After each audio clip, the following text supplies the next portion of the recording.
বিরোধী যারা, তাদের সামনে আসবে মালাকান আসওয়াদান আজরাকান, কৃষ্ণ বর্ণের দেহ, নীলাভ বর্ণের দুটো চোখ, গায়ের রং কালো, চোখের রং নীল। দেখতে কেমন লাগে?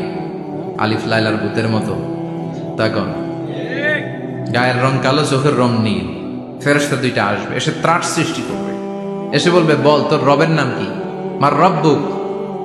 মুশরিক, কাফের, নাস্তিক এরা বলবে, আমি জানি না আমার রবকে, আমি জানি না। আমি তো আজীবন শুধু চেয়ার করেছি, মদ খেয়েছি, আমি ধর্ষণে সেঞ্চুরি করেছি দুনিয়ার বুকে, আমি টেন্ডারবাজি করেছি, চাঁদাবাজি করেছি, আমি মাস্তানি করেছি। আমার দাপটে এলাকার ইসলাম প্রিয়রা বাসায় ঘুমাতে পারে না। আমি ছিলাম টেন্ডারবাজ, আমি ছিলাম গডফাদার, সন্ত্রাসীদের লিডার, আমি ছিলাম ডন 1 2 3 সব। আমি ছিলাম ডনের ডন, আমি ছিলাম মাস্তান, রংবাজ। রব টপ কি আমি তো জানি না। লাদ্রি লাদ্রি, আমার জিজ্ঞেস করো না।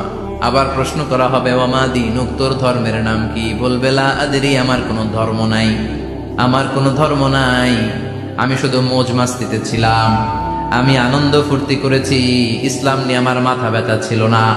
আজীবন ইসলামরে আমি বাস দিয়েছি, চিল্লায় বলেন ঠিক কিনা?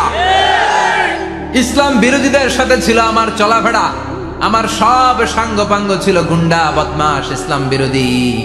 রব কি, ইসলাম কি, এগুলো আমি জানি না। আমার এগুলো জিজ্ঞেস করো কেন? ধর্ম কি আমি জানি না, আমি কিচ্ছু মনে করতে পারছি না।